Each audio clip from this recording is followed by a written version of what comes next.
32 expansion and contraction takes place for the structure. அதுக்கு நீங்க வடிவமைக்கலன்னா இல்ல கன்ஸ்ட்ரக்ஷன்ல எக்ஸ்பான்ஷன் ஜாயிண்ட் எல்லாம் கொடுக்கலன்னா கண்டிப்பா இந்த மாதிரி கிராக் வரும். இந்த கிராக் வர்றதுனால என்ன ப்ராப்ளம்னா life of the structure becomes less. Because இந்த கிராக் வழியா கரோஷன் ப்ராப்ளம்ஸ் இன்க்ரீஸ் ஆகி ஃபெயிலியர் ஆகிறதுக்கு வாய்ப்பு இருக்குது. இப்ப பாத்தீங்கன்னா இது few cases which people are not very much worried. I have shown இது ஸ்டாண்டர்ட் யூ ஹூக். இந்த ஸ்டாண்டர்ட் யூ ஹூக் பாத்தீங்கன்னா டென்ஷன் இங்க வருது.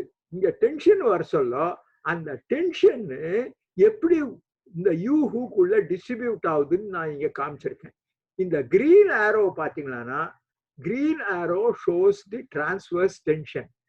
அதனால if there is a tension bar and if you are providing a U hook perpendicular to the rod, you should have secondary reinforcement which are known as stirrups. In the stirrups closer spacing இல்லாத U hook வச்சிங்களானா அந்த இடத்துல இந்த green arrowனால வர்ற cracking ஹரிசாண்டலா crack ஆகிடும். அதே மாதிரி இன்னொரு கேஸ்ல we have taken இந்த பாட்டம்ல வர்ற பீமை எடுத்துக்கிட்டு போய் நம்ம ஆங்கர் பண்றோம். பண்ண சொல்ல இங்க என்ன ஆகுது, கம்ப்ரெஷன் வருது. டிரான்ஸ்வர்ஸா ஒரு டென்ஷன் வரும். இந்த டிரான்ஸ்வர்ஸ் டென்ஷன்னால இந்த ரெட் லைன்ஸ்ல நான் காமிச்சிருக்கேன் பாருங்க, அது மாதிரி கிராக்ஸ் வருது. இந்த கிராக்கிங்கை அவாய்ட் பண்ணணும். இந்த கிராக்கிங்கை அவாய்ட் பண்ணணும்னா you have to have secondary reinforcement or what is known as hairpin reinforcement in this direction. இப்ப பாத்தீங்கன்னா சாதாரணமா ஒரு ஆஞ்ச், இந்த ஆஞ்ச் பீம் ஐ ஹவ் ஷோன். ரெண்டு விதமான ஆஞ்ச் பீமை நான் காமிச்சிருக்கேன். ஒரு விதமான ஆஞ்ச் பீம்ல பாத்தீங்கன்னா ரீஇன்ஃபோர்ஸ்மெண்ட் டென்ஷன் அட் தி பாட்டம்ன்றதுனால இப்படி எடுத்துட்டு போயிருக்காங்க. இந்த இடத்துல பாத்தீங்கன்னா இங்க டென்ஷன் ஆக்ட் பண்ணுது, இங்க டென்ஷன் ஆக்ட் பண்ணுது, ஒரு ரிசல்டன்ட் ஃபோர்ஸ் வருது. அந்த ரிசல்டன்ட் ஃபோர்ஸ் எடுக்கிறதுக்கு எதுவும் இல்லாததுனால கிராக்கிங் இப்படி வந்துடுது. எந்த இடத்துல நீங்க பெண்ட் பண்ணீங்களோ அந்த இடத்துல கிராக்கிங் வந்துடுது. அது இந்த கிராக்கை அவாய்ட் பண்றதுக்கு ரெண்டு மெத்தடு. ஒரு method I have shown here. இங்க ஸ்டிரப்ஸ் கொடுக்கணும். சில சமயத்துல if it is a slab நீங்க ஸ்டிரப் கொடுக்க முடியாது. இந்த இது பீமா இருக்க சொல்ல நீங்க ஸ்டிரப் கொடுத்து இந்த லோடை எடுத்துக்கலாம். ஸ்லாபா இருக்க சொல்ல இந்த ஸ்டிரப் கொடுக்க முடியாது. ஸ்லாபா இருக்க சொல்ல டீடைலிங் இப்படி பண்ணணும். இந்த ரீஇன்ஃபோர்ஸ்மெண்ட்டை தனியா எடுத்து போய் இங்க ஆங்கர் பண்ணணும், இந்த ரீஇன்ஃபோர்ஸ்மெண்ட்டை தனியா எடுத்து போய் இங்க ஆங்கர் பண்ணணும். அப்படி பண்ணீங்கன்னா இந்த கிராக்கிங் அவாய்ட் ஆயிடும். அதே மாதிரி இங்க பாத்தீங்கன்னா இது ப்ரீகாஸ்ட் கர்டர். இந்த இடத்துல டெப்த் ஜாஸ்தி, ஏன்னா பெண்டிங் மோமெண்ட் ஜாஸ்தி. இங்க பெண்டிங் மோமெண்ட் கம்மி, டெப்த் கம்மி. ஆனா இந்த கம்ப்ரெஷன் ஸ்ட்ரட் பாத்தீங்கன்னா இங்க ஒரு கம்ப்ரெஷன் வரும், இங்க ஒரு கம்ப்ரெஷன் வரும். இந்த கம்ப்ரெஷன் ஹரிசாண்டலா இல்ல பீம்ல இருக்கிற மாதிரி. இது ஹான்ஸ்டு பீம் இருக்கிறதுனால இந்த கம்ப்ரெஷன் இன்க்ளைண்டா இருக்கும். அதனால இந்த inclined compression will create a resultant force R. அந்த ரிசல்டன்ட் ஃபோர்ஸ் ஆரை எடுக்கிறதுக்கு இங்க ஸ்டிரப் பண்ணணும்.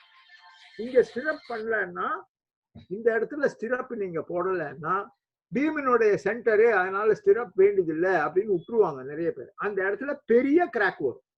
ஏன்னா ரெண்டு ஃபோர்ஸ் வருது, அந்த ரெண்டு ஃபோர்ஸினுடைய ரிசல்டன்ட் டென்ஷன் வருது. அந்த டென்ஷன் எடுக்கிறதுக்கு அந்த இடத்துல ஸ்டிரப் போட்டாகணும். இப்போ லாப்பிங்கை பத்தி நான் பேசியிருந்தேன். லாப்பிங் ரொம்ப ரொம்ப இம்பார்ட்டன்ட். இது field problem, not so much as a design problem.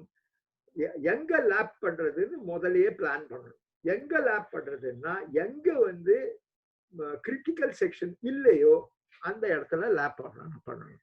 இப்போ லேப்ல எப்படி ஃபோர்ஸ் ஒரு பார்ல இருந்து இன்னொரு பாருக்கு போகுதுன்றது நம்ம அண்டர்ஸ்டாண்ட் பண்ணோம்னா லேப்பை சரியா ஃபங்க்ஷன் பண்ண வைக்க முடியும். நிறைய பேர் என்ன நினைக்கிறாங்கன்னா, ஒரு லேப்ல நம்ம பைண்டிங் ஒயர் வச்சு கட்டுறோம் பாருங்க, அந்த பைண்டிங் ஒயர் தான் ஷியரை எடுத்துக்குதுன்னு நினைக்கிறாங்க. இது நாட் கரெக்ட். பைண்டிங் ஒயர்னுடைய பர்பஸ் என்னன்னா, நம்ம காங்கிரீட் பண்ண சொல்ல ராட ஒரு பொசிஷன்ல வைக்கிறதுக்கு தான் பைண்டிங் ஒயர் உபயோகப்படும். அதுக்கு மேல அதுக்கு ஸ்ட்ரென்த் கிடையாது. அதனால ஸ்ட்ரென்த் இன்ட்ரடியூஸ் பண்றதுக்கு we should have stirrups at that point. அதனால ஸ்டிரப்ஸ் நம்ம அடிக்குவேட்டா ப்ரொவைட் பண்ணோம்னா அந்த stirrups will create a compression. அந்த கம்ப்ரெஷன்ல இந்த ரெண்டு ராடு ஒண்ணு மேல ஒண்ணு வச்சு அழுத்துறதுனால இந்த ராடு இப்படி விரிஞ்சு வெளியே வராத இருக்கிறதுக்கு வாய்ப்பு இருக்குது. அததான் இங்க காமிச்சிருக்கேன். பாட்டம் பாரு இங்க வந்து நிக்குது, டாப் பாரு இங்க வந்து நிக்குது. இந்த பாட்டம் பாருக்கு 3 ஸ்டிரப் இருக்குது, டாப் பாருக்கு 3 ஸ்டிரப் இருக்குது. அந்த 3 ஸ்டிரப்பையும் இந்த ரெண்டு ராடை கிளாம்ப் பண்ணுது. அந்த கிளாம்ப் பண்றதுனால உங்களுக்கு ஃபோர்ஸ் வந்து ஒரு பார்ல இருந்து இன்னொரு பாருக்கு டிரான்ஸ்பர் ஆகும். அதுதான் இந்த படம் காமி.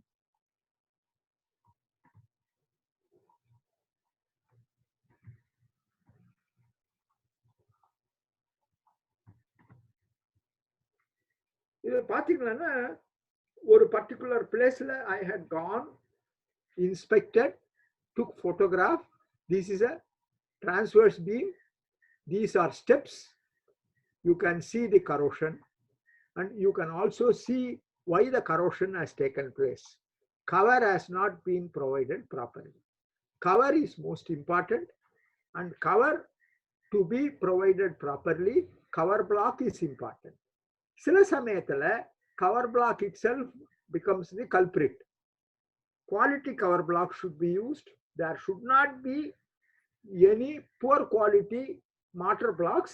You should have the same grade for the cover block as you have got for the main structure. Otherwise corrosion எந்த இடத்துல கவர் பிளாக் வைக்கிறீங்களோ அந்த இடத்துல ஆகும். கரோஷன் ஆகிறதுனால என்ன ப்ராப்ளம்னா the reinforcement becomes area of reinforcement becomes less. Over a period of time the reinforcement will get cut and the damage is very severe. Especially beam la pathina main bar விட stirrup is more vulnerable. ஏன்னா stirrup வெளியில இருக்குது, main bar உள்ள இருக்குது. Stirrup diameter also is less. அதனால என்ன ஆகுதுன்னா stirrup முதல்ல டேமேஜ் ஆகி shear failure ஆயிடுது beamல. Shear failure is sudden. It will not give warning. Therefore one has to be very, very careful with respect to corrosion problem in our country.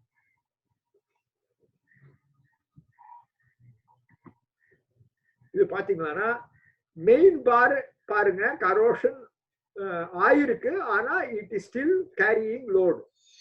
இங்க வந்து stir up போயிடுச்சு, இங்க வந்து ஸ்டிரப் போயிடுச்சு. அதனால இங்க பாருங்க the spacing of stirrup has doubled. Because the spacing of stirrup has doubled, this beam collapsed and killed 2 people. Yeah, collapse achi because what was to be a fluxional failure has been converted to a shear failure. Yeah, shear stirrup modalla poiduthu. Yeah, stirrup poiduthu because cover block has not been properly placed for the stirrups.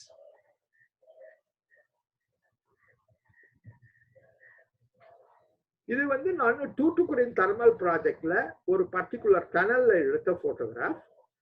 இங்க பாத்தீங்கன்னா wire இப்படி போகுது, கான்டுயிட் wire. இந்த இடத்துல reinforcement crore ஆயிருக்கு. ஏன் கரோட் ஆயிருக்குன்னா no thought has been made for the wire to have adequate clearance from the steel rod.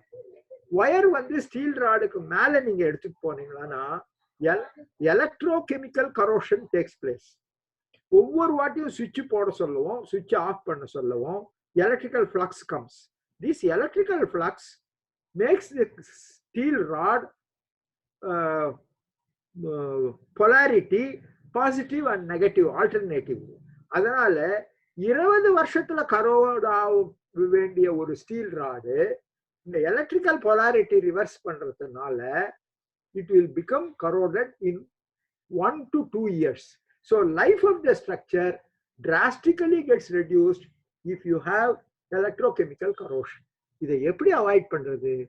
You are burying conduits in the slab.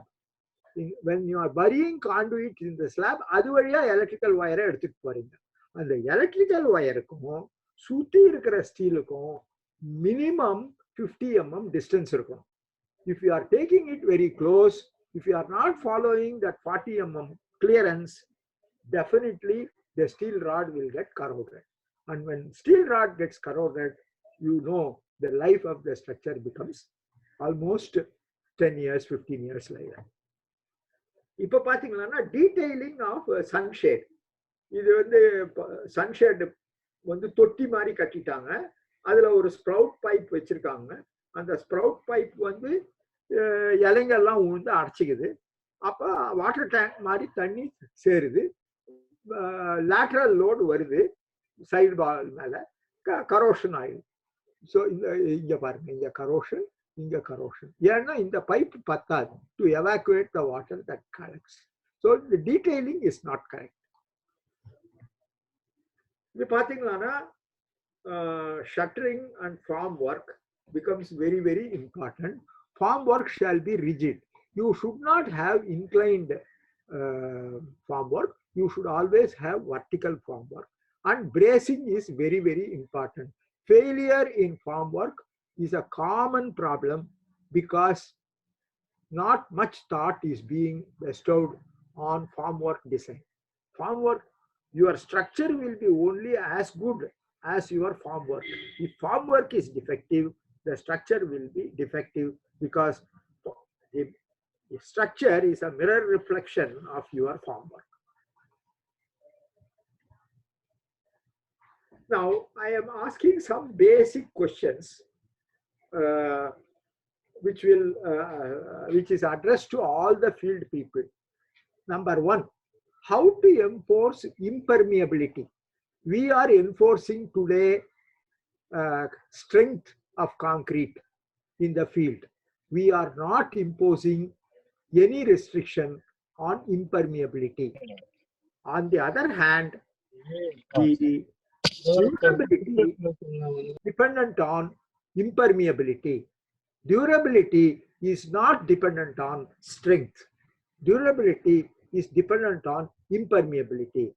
அதனால நான் வந்து ஒரு டியூரபிள் ஸ்ட்ரக்சர் கட்டணும், சஸ்டைனபிள் ஸ்ட்ரக்சர் கட்டணும்னா I have to worry about durability, I have to worry about impermeability, I have to worry about voids and proper compaction, etc. How to enforce it in the field? There are three most important things that you should follow in the field. One, minimum cement content. This minimum cement content for a cubic meter of concrete for different application is given in IS 456 in a table.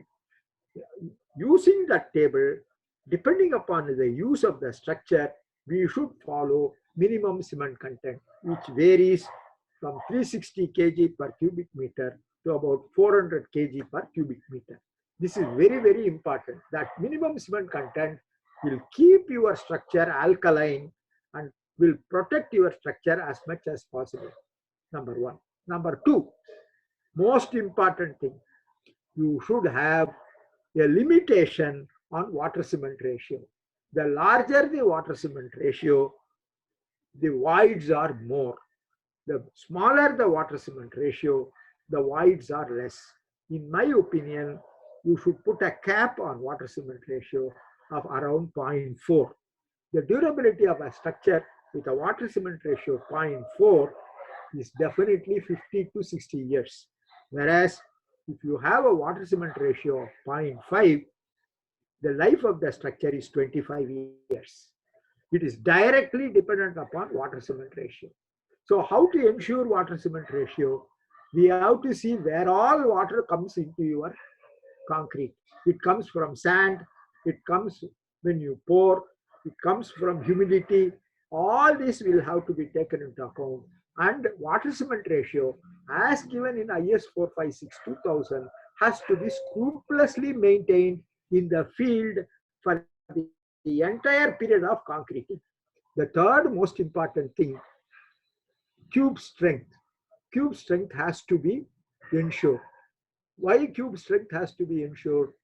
With all durability, you want your structure to be strong, to withstand wind to withstand earthquake, etc. So three most important things.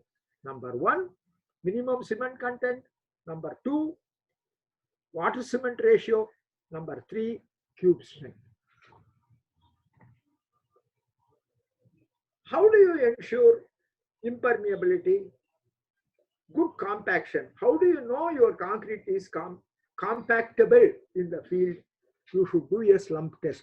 Unfortunately, I have not seen a slump cone being used in the field, which is very, very important.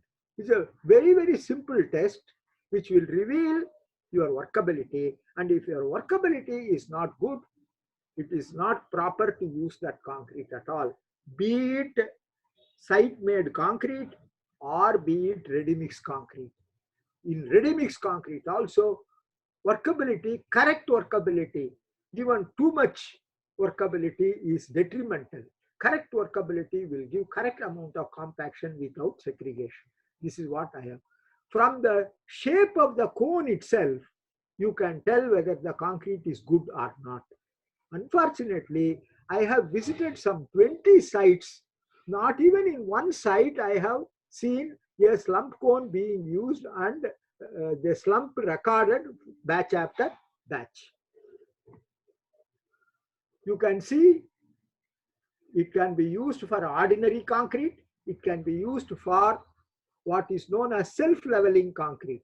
And in self-leveling concrete, you can see the uniformity. It can be, once you have the slump cone, you can tailor make your concrete for the required structure. Not all structure require large slump. Some structures require large slump. Those who require large slump, you can use larger slump, and the others, you can reduce the slump.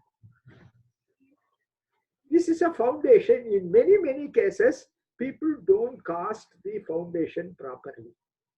I have shown here the correct detailing of foundation. Many people do not continue the stirrup right till the end. It is very, very important that the laterals in the column are continued right till the end. Otherwise, this will open out. When there is tension, this will open out. When there is compression, this will open out. And the end should have adequate anchorage. Anchorage should be minimum 300 mm. And I have to have side cover. I have to have bottom cover. Side cover should be 75 mm. Bottom cover should be 50 mm. Unless these are maintained properly, I don't think we will have a good performing foundation in our structure. Many, many structures have shown signs of distress because of foundation. Another very important issue in the individual footing is people prefer to use sloping. But I am not very comfortable with the sloping individual footing because the slope is not maintained properly in the field.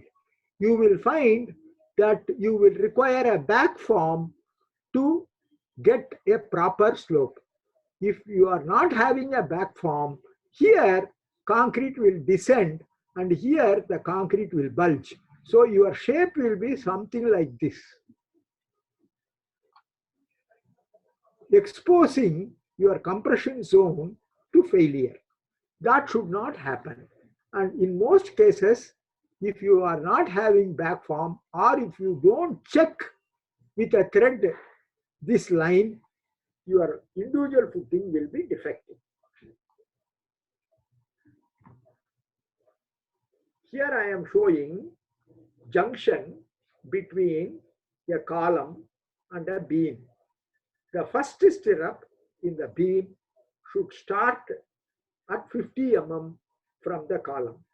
If the first stirrup starts at a larger spacing, 100 mm spacing, you will get a shear crack in that zone, because that zone is a vulnerable zone having maximum shear and maximum bending.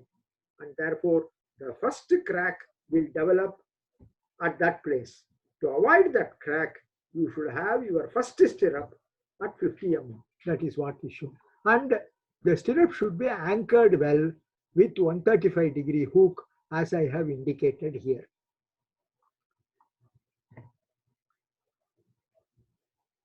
This is a common error which I have noticed in many places in the field. They are using 4 main bars, but they are going for 2-legged stirrup. This is not right.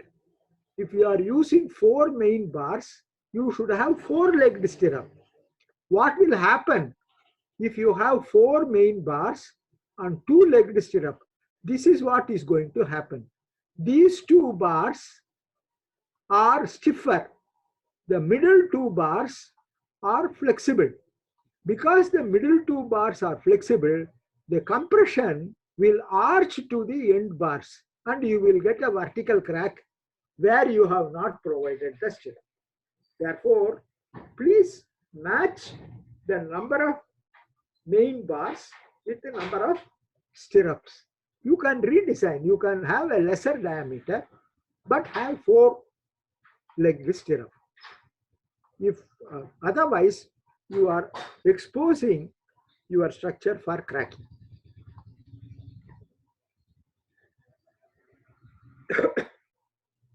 In many places, I have seen column lapping done wrongly.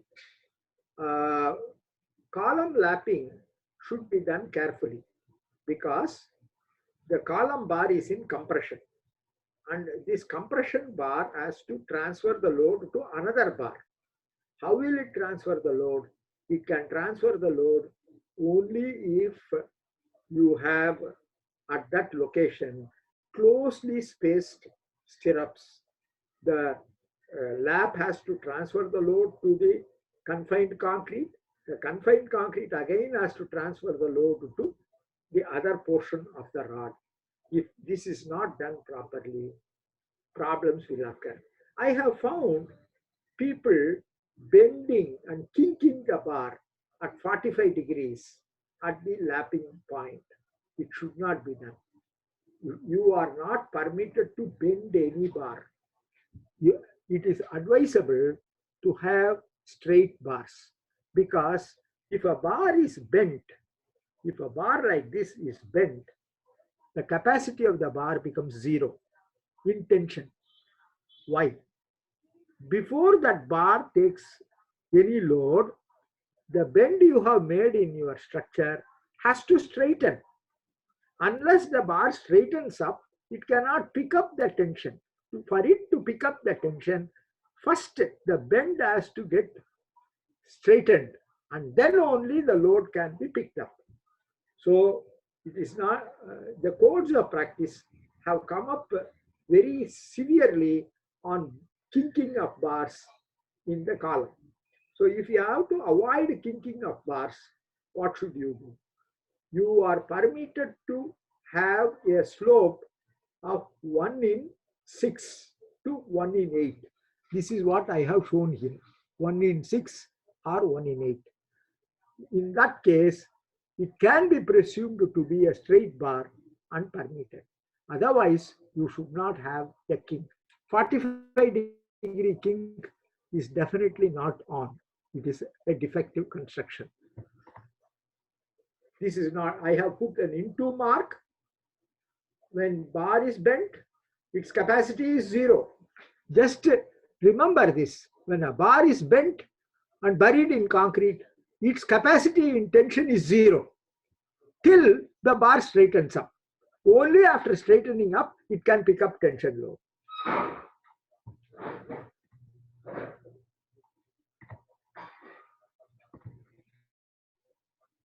I have taken a picture in a multi-story building. It's a 4-story building, beam column connection. You can very well see how the defects in the construction. You can see the column beam is not aligned. The beam, to accommodate the beam bar, the beam is pushed to one side, whereas column main bars are coming out. This type of detailing is not right at all, and this will cause cracking, and this will cause buckling of the column. I will show you some failures, how such detailing has led to failure. This is a starter. See, there is no stirrup, there is no lateral, and starter you cannot use bricks. You have to have a regular, this is again defective construction. You can see here, these are some of the photographs I took when I went for field visit, checking whether they are doing properly. Here, they have left the length is not sufficient for lapping. And again, you can see the column dimension. It is going on varying. Why this variation has come? They have used brickwork as formwork. One golden rule is never use brickwork as formwork. Brickwork should not be used as formwork. Brickwork, if you use it as formwork, your concreting will be very poor because brick will absorb moisture from concrete.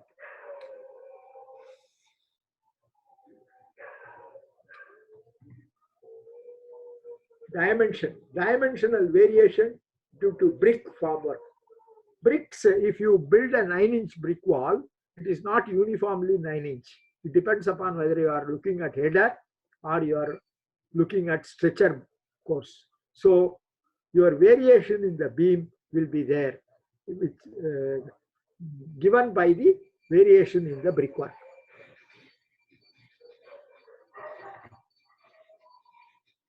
You can see misalignment of plinth beam with the ground beam. Misalignment, you can see. Alignment of the grade beam should be ensured in line and level. I am going to give you one case study which I was investigating.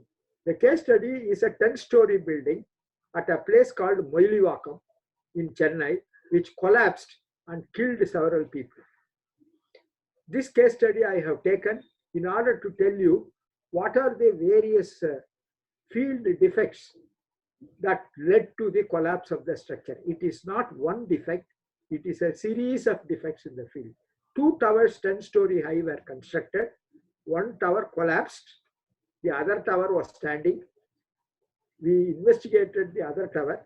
We came to the conclusion that it cannot be rectified with a reasonable cost, hence recommended to the government that the second tower should also be demolished.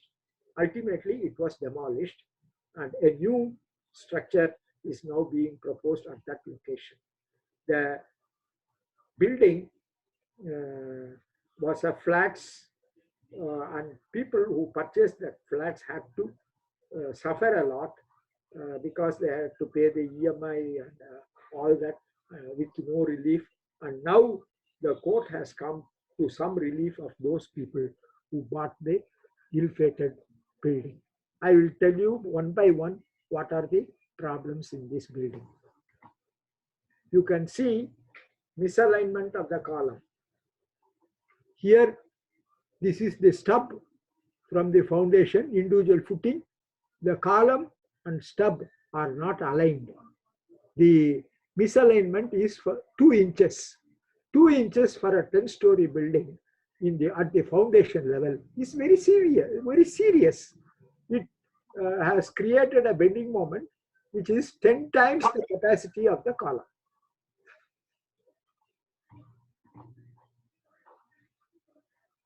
See, the span from here to here is nearly 10 meters. And for 10-meter span, the depth of the beam that they have used is only 16 inches. It is quite inadequate. Why this happened?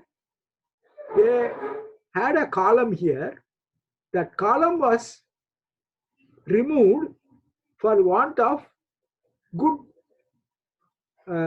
parking facility at the ground floor. Therefore, when this column was removed, they did not redesign the beam or check the beam whether it will carry the load. So what happened? Too much of deflection here, causing cracks in the 2 ends. This is what is the problem. Here, in almost all the 10 stories, they have punctured the beams. You can see this is the beam. The beam has been punctured to take up sewage water. Because it has been punctured, you can see what is the capacity that this beam will have.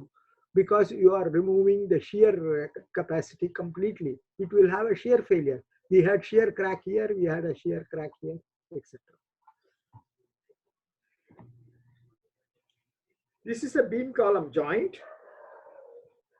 In the beam column joint, you can see the beam bar has not been taken and bent into the column. This is the column bar.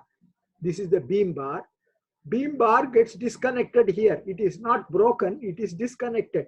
There is no continuity between the beam and the column throughout. And there is no closely spaced stirrup at the beam column junction. And the stirrups do not have 135-degree hook. And therefore, the failure is not by yielding of steel. The failure is by pulling out of the anchorage, and therefore no warning.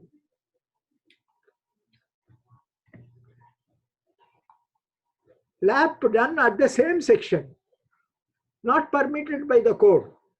You can lap only 50% of the bar. You cannot lap 100% of the bar. Here they have lapped 100% of the bar, a field problem. You can see here, the beam here as this level. The beam next is having at a higher level. Therefore, misalignment of the frame for lateral loading. For vertical loading, it is all right. For a 10-story building, misalignment of the beam for lateral loading is a severe defect. And hence, lateral load capacity was not there. This is how the collapse looked at. From a bird's eye view, you can see the column is okay, the beam is okay. The beam column joints have all failed. They have been pulled out. If you look at it, the failure is only at the beam column junctions. The failure is not in the beam, the failure is not in the column because of anchorage problem.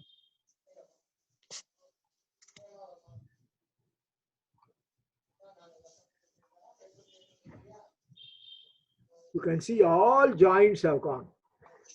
Only joints have gone. So in summary, I have given, not that I have covered the entire defects that can occur in the field, but whatever I have observed, I have tried to put it in an hour's lecture. We have looked at building vulnerability. We have also looked at building types and common problems and damage pattern we have seen. Thank you very much. Now I would like to open out for larger discussion. We can discuss and finalize. Sir, thank you, sir. More important and technical issues வந்து நீங்க வந்து எங்களுக்கோசரம் சொல்லி இருக்கிறீங்க. இப்ப நம்மளுடைய members என்னாச்சும் doubts இருந்தா உங்களுடைய doubts வந்து சாட் பாக்ஸ்ல போடுங்க. நம்ம மதனகோபால் வந்து அதை செக்ரிகேட் பண்ணி நம்ம சார்கிட்ட வந்து டவுட்ஸ் எல்லாமே கேட்பாரு. ஃபார் சார் சம் டவுட்ஸ் எல்லாம் இருக்குதுங்க சார். சம் அசோசியேஷன் ஆக்டிவிட்டிஸ் முடிச்சதுக்கு அப்புறம் நான் உங்ககிட்ட டவுட்ஸ் எல்லாமே சாட் பாக்ஸ்ல போட்டதுக்கு அப்புறம் நான் உங்ககிட்ட கேட்கறேங்க சார். அதாவது ஆமாங்க சார், ஃபயரான பில்டிங்ஸ் வந்து நம்ம வந்து அப்படியே ரிப்பேர் பண்ணலாமா, ஆஃப்டர் டெமாலிஷிங் பண்ணலாமா, அந்த மாதிரி ஒரு டவுட்ஸ் கேட்கறாங்க சார். அதே மாதிரி எக்ஸிஸ்டிங் ராட்ஸ் வந்து ரூஃப் லெவல்லயே கட் பண்ணிட்டு போட்டாங்க, திரும்பி எக்ஸ்டென்ஷன் ஆஃப் காலம் பண்ணணும்னா என்ன மெத்தட்ல பண்ணலாம், இந்த மாதிரி டவுட்ஸ் வந்து கொஞ்சம் நிறைய மெம்பர்ஸ் கிட்ட இருக்குதுங்க சார். அவங்க சாட் பாக்ஸ்ல போட்டவொன்னா ஒரு 5 minutes சார் எங்க அசோசியேஷன் ஆக்டிவிட்டிஸ் முடிச்சவொன்னா நான் உங்களுக்கு திரும்பி Okay, now I will wait. You can finish your association activity. You can take one question after another. You can read the question. I will discuss on that. Okay, sir. Thank you, sir. Sir, thank you, sir. அடுத்து வந்து நம்மளுடைய சங்க நிகழ்வுகள் பற்றி நம்முடைய admin secretary engineer சுபாஷ் அவர்கள் விவரிப்பார். தலைவர் அவைக்கு மாலை வணக்கங்கள். சங்கர் கேக்குதுங்களா? Yes sir, audible sir. Right. அனைவருக்கும் வணக்கம். நமது சங்கத்தின் 2020-21 ஆண்டின் புதிய பொறுப்பாளர் பதவியேற்பு விழா 29/9/20 அன்று நமது சங்க கட்டிடத்திலும் மற்றும் ஆன்லைன் மூலமாக நடைபெற்றது. இந்த புதிய பொறுப்பாளர்களை இன்ஜினியர் வி குமரன் அவர்கள் பதவி பிரமாணம் செய்து வைத்தார். 1/11/2020 நமது சங்கத்தின் சாட்டர்டே. இந்த ஆண்டு சாட்டர்டே ஆனது 50 விழாவாக நமது சங்க கட்டிடத்திலும் மற்றும் ஆன்லைன் மூலமாக நடைபெற்றது. தீபாவளி அன்று நமது சங்கத்தின் சார்பாக உறுப்பினர் அனைவருக்கும் இனிப்பு வழங்கப்பட்டது. 29/11/2020 நம்ம சங்கத்தின் டைரக்டரி 2020-21 ஆண்டின் பூஜையானது வெகு சிறப்பாக ராஜபதி கோயிலில் நடைபெற்றது. பூஜை செய்யப்பட்டது. 29/11 அன்று நம்ம 2020-21 ஆண்டின் முதலாவது ஜெனரல் பாடி ஆன்லைன் மூலமாக நடைபெற்றது. நன்றி தலைவர்களே. Thank you sir. நெக்ஸ்ட் வந்து நம்மளுடைய ஸ்பான்சர் ஐஸ்டீலோடைய ஸ்பான்சர்ஸ் வந்து அவங்களுடைய ஸ்பீச் வந்து நம்மளுக்கு கொடுப்பாங்க. அவங்களோட ப்ராடக்ட் டீடைல்ஸ் எல்லாமே நம்மளுக்கு எலாபரேட்டா எக்ஸ்பிளைன் பண்ணுவாங்க. சார் சார் லைன்ல இருக்கிறீங்களா? You can unmute sir.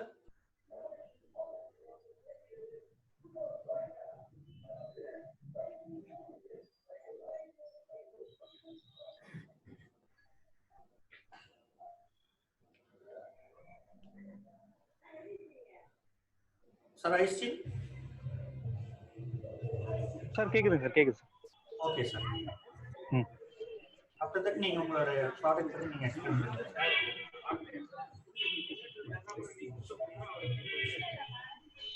So audios வரலைங்க சார். அப்பா சொன்னவங்க தான் எங்கடா பண்ண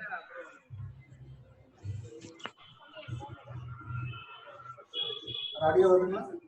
கம்பிகள் இப்போது காப்பரின் சக்தியுடன் வேறு எந்த டிஎம்டி கம்பிகளிலும் இல்லாத துணை எதிர்ப்பு சக்தி. ஐஸ்டீல் சக்தி, காப்பரின் சக்தி. சார் பிரகாஷ் சார் நீங்க பேசலாம் சார். இவர் இருக்காரு சார், நம்ம சார் இருக்காரு, அவரே பண்ணீங்களா sir? Hello hello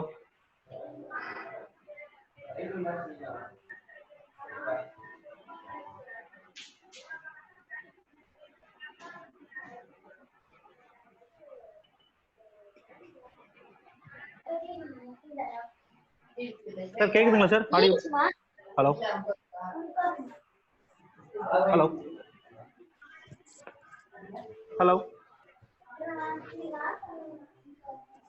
hello sir கேக்குதுங்களா? Sir audible sir. Sir audible sir. Sir கேக்குதுங்களா சார்? கேக்குதுங்க சார்.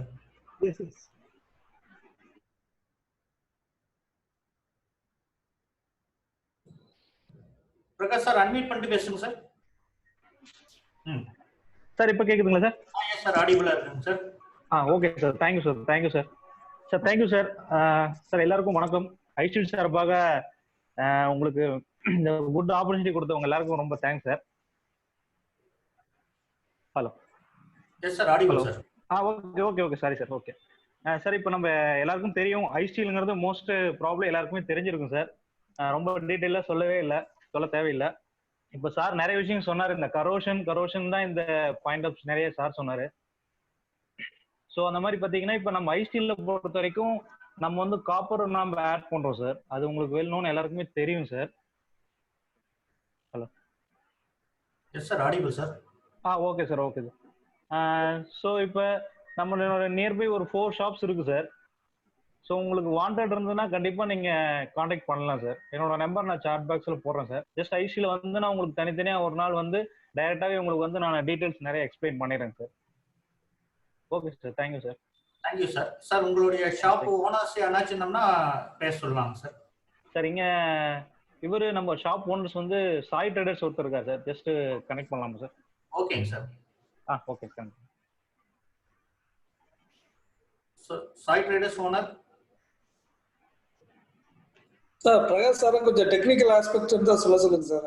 அவங்க ஐஸ்டீல்ல அவங்க ஃபேக்டரி இண்டஸ்ட்ரி இது இல்லைங்களா சார்? நம்ம ஃபேக்டரி வந்து பார்த்தீங்கன்னா ஃப்ரம் கும்மிடிப்பூண்டியில் இருக்கு சார். நீங்க அதை எப்படி மேனுஃபேக்சரிங் பண்ண அது எதுவும் வீடியோ இல்லைங்களா உங்களுக்கு? சார் அது வீடியோ இருக்கு சார், ஒரு 10 மினிட்ஸ் வீடியோ இருக்குங்க சார். அது இப்ப டியூ டு ஷார்ட் டைம்னால கொஞ்சம் அந்த வீடியோ பிரசன்டேஷன் எனக்கு டைம் இல்லாதனால தான் நான் அதை ப்ரொமோட் பண்ணல sir.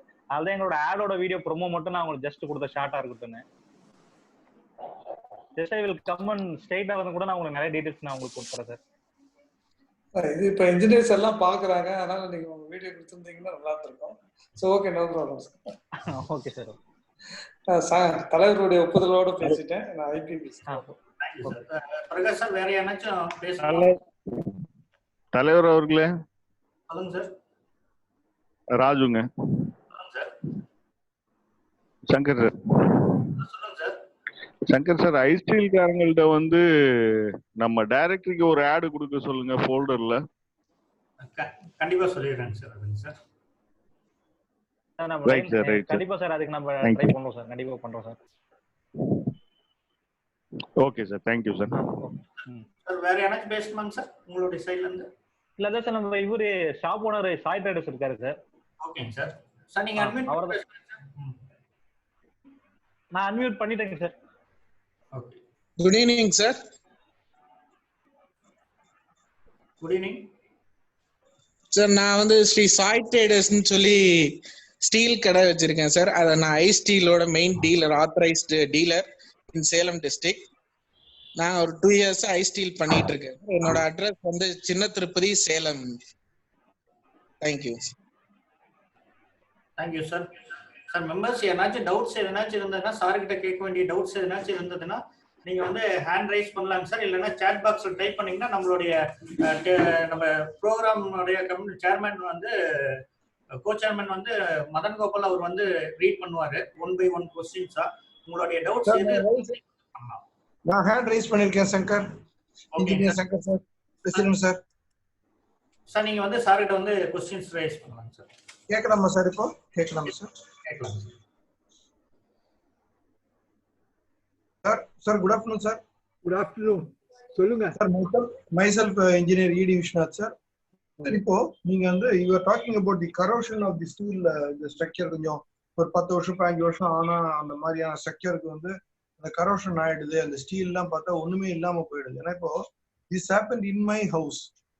I am more concerned whether the structure will withstand or not. ஏன்னா சன்ஷேட்ல வெளியில வாட்டர் லீக்கேஜ் இருந்ததுனால கொஞ்சம் கவனிக்காம விட்டுட்டேன்.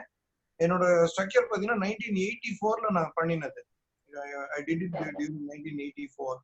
ஸோ அந்த பீரியட்ல பண்ணினதுனால இப்போ என்னன்னா அந்த ராட்ஸ் எல்லாம் பார்த்தீங்கன்னா ரீஎன்ஃபோர்ஸ்மெண்ட் வந்து அப்போ ரொம்ப பெரிய இந்த ஸ்டீல் கிடையாது, எம்எஸ் ஸ்டீல் தான் இருந்தது. அப்போதான் வந்து இந்த அந்த ரிபிட் பார் வர ஆரம்பிச்ச பீரியட்.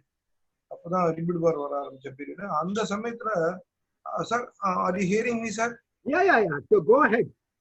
Okay okay sir. அந்த சமயத்துல வந்து இந்த ஆர்டிஎஸ் கம்பி, அந்த நம்ம ரிபிட் பார் ஸ்டீல் வர ஆரம்பிச்சது. ஸோ அதை வந்து போட்டு பண்ணியிருக்கேன். அதுல வந்து இப்போ என்னன்னா கீழே பார்த்தீங்கன்னாக்கா structure is standing, but at the same time வந்து உள்ளுக்குள்ளெல்லாம் வந்து கரோடான மாதிரி இருக்கு. அது என்ன, what best we can do to rectify that, or we have to pull down and we have to redo it? Can you enlighten me on this subject please? அதாவதுங்க, corrosion ப்ராப்ளம்ன்றது வந்து டிபெண்ட்ஸ் ஆன் 2 issues. ஒன்னு வந்து to tell you in short, corrosion is like cancer in the human body. You cannot cure it. Similarly, in your structure, if corrosion has set in, it cannot be cured, but it can be endured and life can be prolonged, just like cancer. எப்படி provide பண்ணணும்னா, first of all we should know whether your steel bar is having full diameter or the diameter has been reduced. இது கண்டுபிடிக்கிறதுக்கு ஒரு equipment இருக்குது. That equipment is called half cell potential, copper sulfate half cell potential. அதை வந்து உங்க அந்த கரோடான இடத்துக்கு 2 பக்கம் வச்சிங்களான்னா ஒரு சின்ன கரண்ட் பாஸ் பண்ணுவாங்க. அந்த கரண்ட் பாஸ் பண்றதுல இருந்து எவ்வளவு கரண்ட் பாஸ் ஆகுதுன்றத வச்சு how much diameter has been reduced என்றது கண்டுபிடிச்சிடும். If the diameter reduction is more than 25%, your structure has to be pulled down and redone. If the reduction is less than 25%, say 10%, 15%, we can repair it. எப்படி repair பண்ணணும்னா அந்த corrosion ஆன இடத்த open பண்ணி, it is a surgery. Just like a surgeon, you will have to open that area, make good the lost steel by providing additional steel, welding it with the original steel, and then closing it up with polymer mortar. If you do this, your structure's life will be extended for another 10 to 15 years. This is what is possible.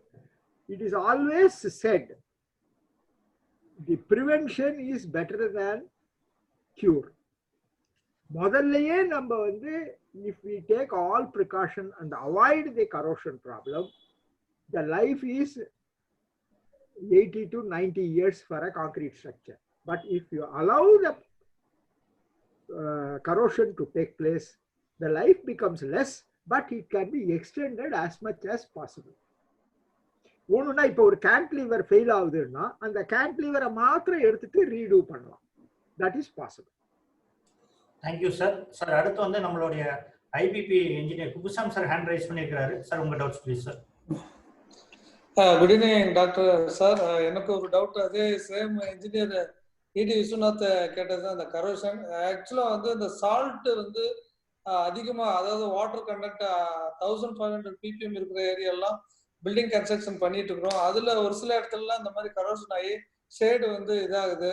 உதாரணமா எங்க area சேலத்து around 25 கிலோமீட்டர்ஸ்ல ஆட்டாம்பட்டி, பொன்னலாம்பட்டி இதெல்லாம் வந்து salt அதிகமா இருக்குது sir.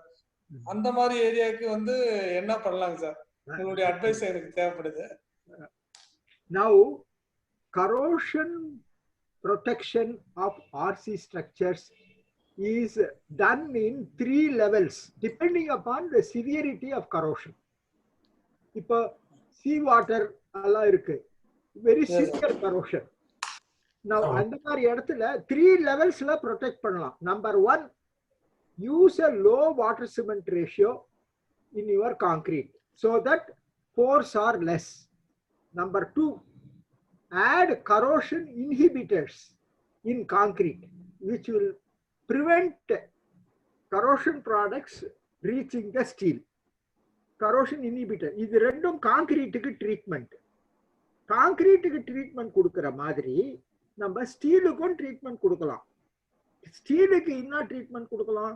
Use corrosion resistant steel or use steel which will not corrode at all. Stainless steel bar யூஸ் பண்ணீங்கன்னா corrode ஆகாது. ஆனா அதை நம்ம யூஸ் பண்ண முடியாது.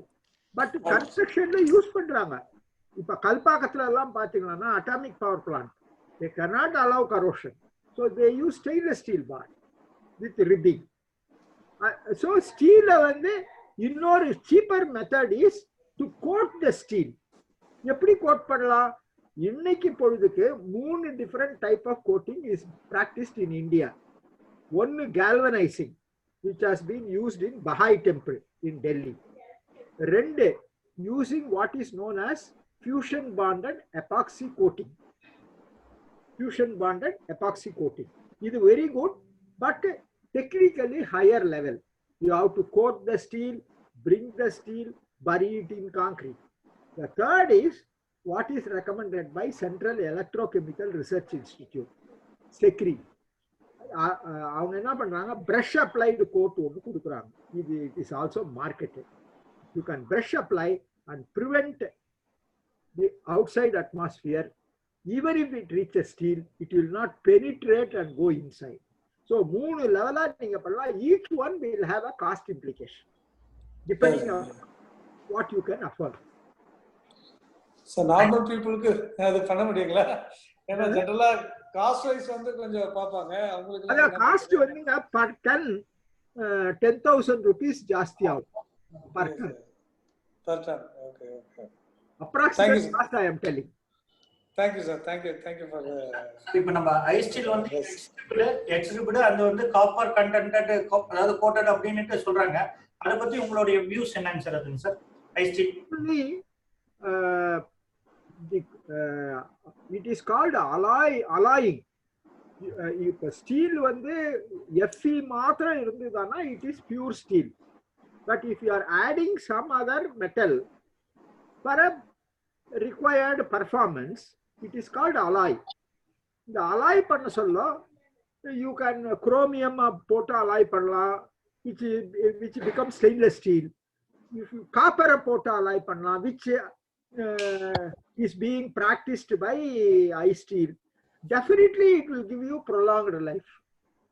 It will give you a black bar iron bar use பண்றத விட alloy steel will give you longer life. Yeah, that is an advantage which you have when you are using iSteel. Yes. அதே மாதிரி rib வந்து பார்த்தோம்னா இப்போ வந்து நீங்க கேட்டிங்கனா இப்போ கரோடே ஆகாதுன்னு சொல்ல முடியுமான்னா you cannot tell. It will also get corroded, but it will take a longer time. Okay sir. இப்போ வந்து ரிப் பார்த்தோம்னா ஒவ்வொரு கம்பியில ஒவ்வொரு டிசைன் மாதிரி கொடுக்க ஆரம்பிச்சிட்டாங்க. ஷர்ட்டுக்கு வந்து டிசைன் போடுற மாதிரி, பிரிண்ட் போடுற மாதிரி ஒவ்வொரு கம்பிலையும் வந்து ரிப் வந்து ஒவ்வொரு மாதிரி கொடுக்குறாங்க. அதை பத்தி என்னங்க சார், எந்த மாதிரி நம்ம ரிப் வந்து சஜஸ்ட் பண்ணலாம்? இது ரொம்ப ரொம்ப இம்பார்ட்டன்ட்ங்க. Ribbing is very very important. Fortunately, there is a code, Bureau of Indian Standard code இருக்குது. அந்த கோட் நம்பர் வந்து 1786. இந்த 1786 கோட்ல என்ன கொடுத்துருக்கான், எப்படி ரிப் பண்ணணும், என்னன்னா இந்த ரிப் சாட்டிஸ்ஃபை பண்ணணும்னு கிளாஸஸ் கொடுத்துருக்கான். Most of the people they will satisfy all the classes, then submit their steel bar for testing and then get the ISI stamp. So ISI stamp irundadana you can be rest assured the ribbing is okay. But ISI stamp illana that ribbing is a question mark. But நீங்க ribbing adequate ஆன்றது நீங்க test பண்ணி கண்டுபிடிச்சிக்கலாம். எல்லா engineering காலேஜ்லயும் their test facility is available. ஒரு கியூப்ல ராடை புதைச்சிட்டு கியூபை அடியில பிடிச்சுக்குவாங்க testing மிஷின்ல, மேல ராடை பிடிச்சி இழுப்பாங்க. You will know how much time and how much load is required to pull the rod out. It is called a pull out test. இந்த pull out test பண்ணீங்கன்னா உங்களுக்கு ripping அடிக்குவேட்டான்னு கண்டுபிடிச்சிடும். அது லோக்கல் இன்ஜினியரிங் காலேஜஸே பண்ணுவாங்க. Thank you sir. Sir before Manivasagam சாரோட கொஸ்டினுக்கு முன்னாடி வந்து சாட் பாக்ஸ்ல ஒருத்தர் கொஸ்டின் பண்ணிருக்காரு. Madan Gopal, you can read.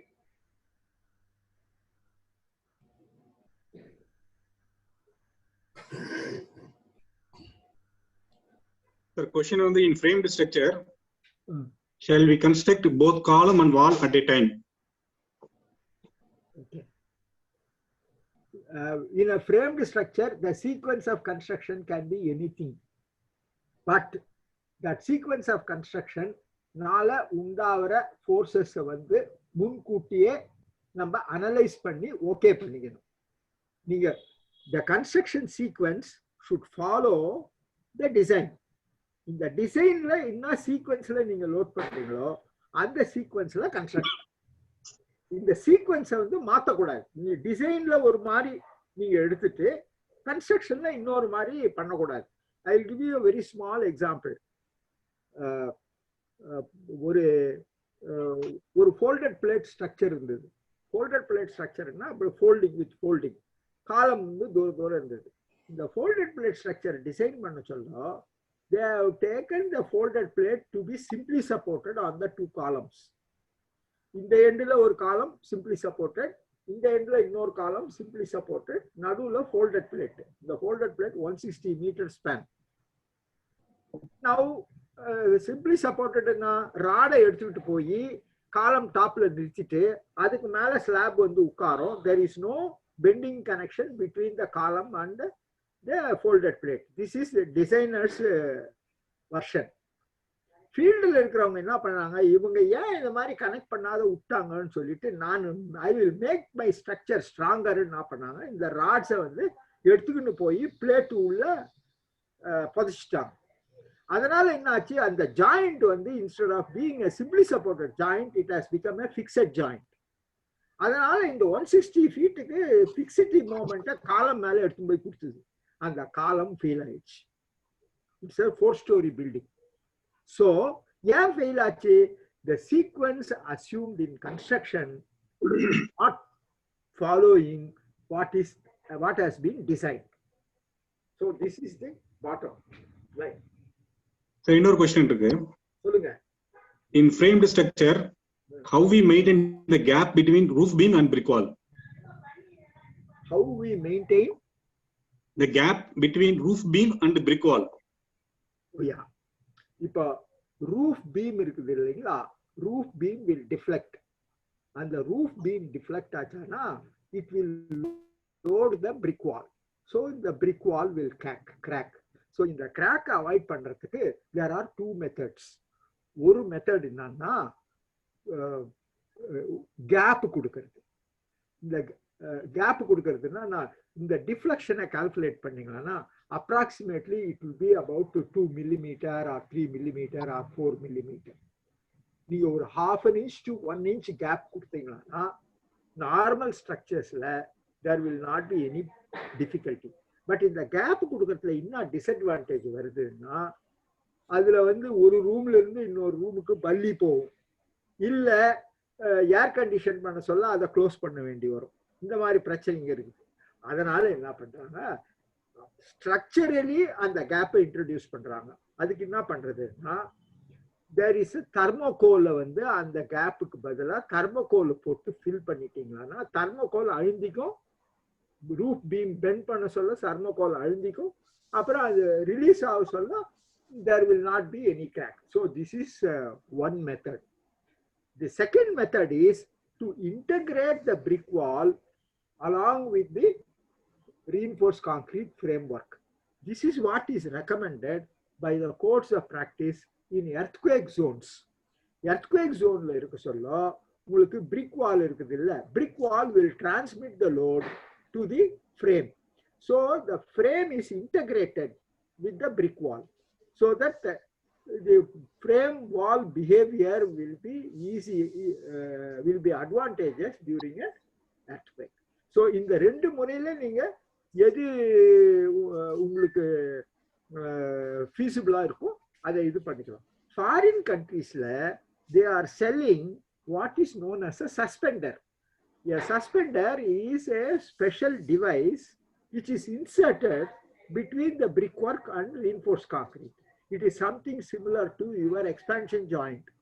The expansion joint la pathina expansion joint rendu vidhama pirikalam, gravity expansion joint, seismic expansion joint. The seismic expansion joint enna dynamics version la kuda function pannum. So இத வந்து suspender என்னன்னா இந்த நியோப்ரின் மாதிரி ஒரு material, அந்த material அந்த இடத்துல எடுத்து போய் வச்சீங்கன்னா both will be satisfied. You will have the gap, you will be able to transmit the load also. So this is what is being done. But in our country, this technology has not come in yet.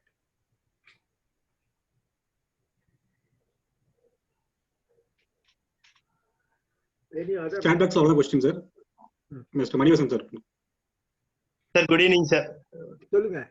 Sir Manivasan sir, structural engineering sir. நம்ம sir இப்போ நம்ம வந்து ஒரு building ஒன்று design பண்ணியிருக்கோம் sir. அது வந்து பாத்தீங்கன்னா பேஸ்மெண்ட் வருதுங்க சார். டோட்டலா 90 மீட்டர் ஸ்பேன் வருதுங்க சார். ஸோ சீஸ்மிக்காக நம்ம வந்து 45 மீட்டர் ஒன்ஸ் எக்ஸ்பென்ஷன் கேப் கொடுத்துருக்கோங்க சார். நம்ம அஸ் பர் கிளைண்ட் ரெக்குவயர்மெண்ட் பாத்தீங்கன்னா பேஸ்மெண்ட்ல வந்து ரெண்டுமே பேஸ்மெண்ட் வருதுங்க சார். ரெண்டு பார்ட்டும் பேஸ்மெண்ட் வருது. பேஸ்மெண்ட்ல ஒரு எக்ஸிஸ்டிங் டேங்க் ஒன்று இருக்குங்க sir. So they don't want demolish the tank sir. So அதனால என்ன பண்றோம்னா அந்த டேங்க் வந்து கொஞ்சம் லென்ஸ் ஸ்பேன்ல அதிகமா இருக்கனால அந்த ஏரியா ஃபுல்லா நம்ம நார்மல் ஃபுட்டிங் போக முடியாதனால பக்கத்துல எல்லாம் அந்த பார்ட் 1 வந்து பைல் பண்ணிருக்கோம் சார். சோ பார்ட் 2 வந்து சாயில் வந்து நல்ல சாயில் சார். ஆக்சுவலா 32 டன் per மீட்டர் ஸ்கொயர் வருது. பட் வேற வழி இல்லாத நம்ம ஒரு பார்ட் பைலும் ஒரு பார்ட் ராப்டும் போயிருக்கோம் சார் நம்ம கிளைண்ட் ரிக்வயர்மெண்ட். இப்போ இதனுடைய செட்டில்மெண்ட் டிஃபரெண்டா இருக்கும். சோ ராப்டோட செட்டில்மெண்ட் டிஃபரெண்டா இருக்கும். இப்போ இது ரெண்டுத்தையும் பேஸ்மெண்ட்ல நம்ம கனெக்ட் பண்ணணும் சார். ஏன்னா ரெண்டு கேப் விட முடியாது. சீஸ்மிக் ஜாயிண்ட்னால நம்ம 10 ஸ்டோரி பில்டிங் சார். அது நம்ம வந்து கேப் வந்து ஒரு 250 mm இருக்கும் சார் கேப். சோ இது அந்த பேஸ்மெண்ட்ல எப்படி அதை ரெக்டிஃபை பண்ணலாம் சார் அந்த போர்ஷன் வருது. இப்ப நம்ம நார்மலா பேஸ்மெண்ட் போறோம்னா பேஸ்மெண்ட் ஃபுல்லாவே ராப்ட் தான் போடுவோம் சார். பேஸ்மெண்ட்ல வந்து யூ ஹேவ் டு இப்போ வந்து பைல் செட்டில் ஆகாது. ஆமா சார், வந்து செட்டில் ஆகும். அதனால there will be a differential settlement. The differential settlementல basementல வர சொல்ல to accommodate the differential settlement you should design a movement joints. Movement joint னு இருக்கு. இந்த movement joint என்னன்னா இந்த டிஃபரன்ஷியல் செட்டில்மெண்ட்டை இட் வில் அகாமடேட். ஓகே அந்த மாதிரி ஜாயிண்ட்டை நீங்க டிசைன் பண்ணணும். You have to allow that movement to take place. Okay ஏன்னா இப்போ வாட்டர் நமக்கு ஸ்லைடிங் ஜாயிண்ட்னு சொல்லுவாங்க. ஸ்லைடிங் ஜாயிண்ட் இப்படி ஸ்லைட் பண்ற மாதிரி ஜாயிண்ட்டை டிசைன் பண்ணணும். ஓகே இப்போ வாட்டர் இதெல்லாம் எப்படி நம்ம அப்சர்வ் பண்ணுது? இப்போ சப்போஸ் வாட்டர் லெவல் ரைஸ் ஆச்சு அப்படின்னா நம்ம எப்படி அதை ப்ரொடெக்ட் பண்ண முடியும்? அதான் இந்த ஸ்லைடிங் ஜாயிண்ட் சொல்லலாம். Water tight sliding joint is possible.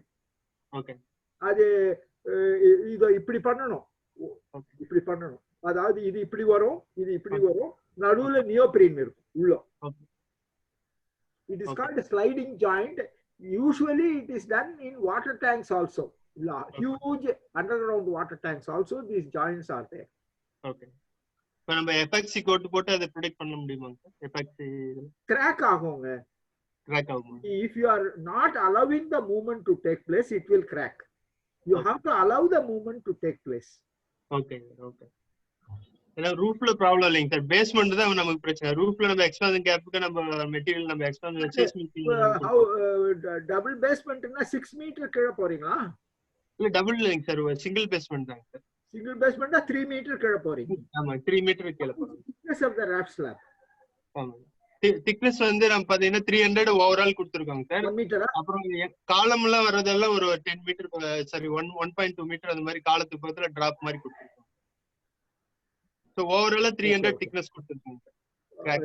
One more thing you should worry about is the water pressure that will come at the bottom of the raft. ஏன்னா நீங்க 3 meter below ground level போனீங்கன்னா that 3 meter is equal 3 meter நோடைய water pressure 3 tons per square meter building a தூக்கும் மேல. ஆமாங்க. அதுக்கும் நீங்க allow பண்ணி movement allow பண்ணணும். Okay. Thank you. Okay, not avoid that lifting pressure. Okay. Because உங்களுக்கு 300 கொடுத்தீங்களானா 300 will not be sufficient for 3 tons. Okay. 3 tons per square meter 300ல வராது. Okay. So அதுக்கு நம்ம அதுக்கு வீக் வால் கொடுத்திருக்கோம் சார். அங்கங்க ஒரு 100 mm க்கு மட்டும் வீக் வால் கொடுத்து அத சப்போஸ் வந்தால அது வெளியில வரதுக்கு வீக் வால்ஸ் பண்ணிருக்கோம் sir. Very very important. You should have weak walls and then plug it. Yes sir, அது கரெக்ட்டா அந்த ஒரு 100 mm மட்டும் அந்த வீக் வால் கொடுக்கிற இடத்துல 100 க்கு மட்டும் கொடுத்திருக்கோம் சார் நம்ம. அது மட்டும். That will work. அதே மாதிரி இந்த ஜாயிண்ட்டையும் நீங்க டிசைன் பண்ணுங்க. Okay sir, okay. அதுதான் sir main. Thank you sir. Thank you very much. Thank you sir. Sir அடுத்து ஒரு क्वेश्चन சார். நம்மளுக்கு வந்து இப்போ எக்ஸிஸ்டிங் ரூஃப் அதாவது கிரவுண்ட் ஃப்ளோர் ஃபர்ஸ்ட் ஃப்ளோர் கட்டிட்டாங்க சார். பட் என்னன்னா காலத்தை வந்து ரூஃப் லெவல்லயே கட் பண்ணிட்டு கான்கிரீட் போட்டாங்க. இப்போ அடுத்த செகண்ட் ஃப்ளோர் கட்டணும்னு இப்போ வந்து விருப்பப்படுறாங்க சார். அந்த காலத்தை நம்ம எப்படி வந்து மேல எடுத்துட்டு வர்றதுங்க சார்? அதாவது உங்களுக்கு லேப் லெங்த் கொடுக்கறதுக்கு வசதி இல்ல. Yes sir. அந்த லேப் லெங்த் கொடுக்கறதுக்கு பதிலா இப்போ வந்து கனெக்டர்ஸ் வந்திருக்கு. கனெக்டர்ஸ்ன்றது வந்து ரெண்டு பக்கம் கப்ளர் மாதிரி இருக்கும். அது அந்த கப்ளர் மாதிரி 2 டைப் இருக்குது. ஒன்னு வந்து த்ரெட்டட் கப்ளர்ஸ், இன்னொன்னு வந்து கிரிம்பிளிங் டைப். இந்த கிரிம்பிளிங் டைப்னா ஒன்னு மேல ஒன்னு எண்ட் டு எண்ட் இப்படி வச்சுட்டு இந்த இடத்துல கிரிம்பிள் பண்ணுவாங்க. ஃபீல்டுலயே பண்ணலாம். அது அந்த மாதிரி பண்ண முடியும். அப்ப அது வந்து 25 mm 32 mm பார் 25 mm பார் எதுவா இருந்தாலும் பண்ணலாம். இது ஒரு முறை.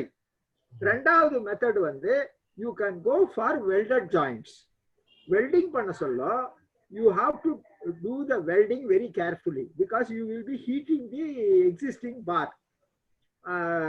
There are bars which are known as weldable TMT bars. The weldable TMT bar வச்சு அந்த இடத்துல weld பண்ணிடலாம். Once weld பண்ணதுக்கு அப்புறம் you can go for stirrups and laterals. Okay sir, thank you sir. அதே மாதிரி ஒரு பில்டிங் வந்து ஃபயர் ஆயிடுச்சுனாங்க சார். பட் வந்து அதனுடைய இது வந்து நம்ம வந்து ரிப்பேர் பண்ணி நம்ம யூஸ் பண்ணலாமா இல்ல வந்து டோட்டல் டெமாலிஷ் பண்ணி தான் யூஸ் பண்ணோம்?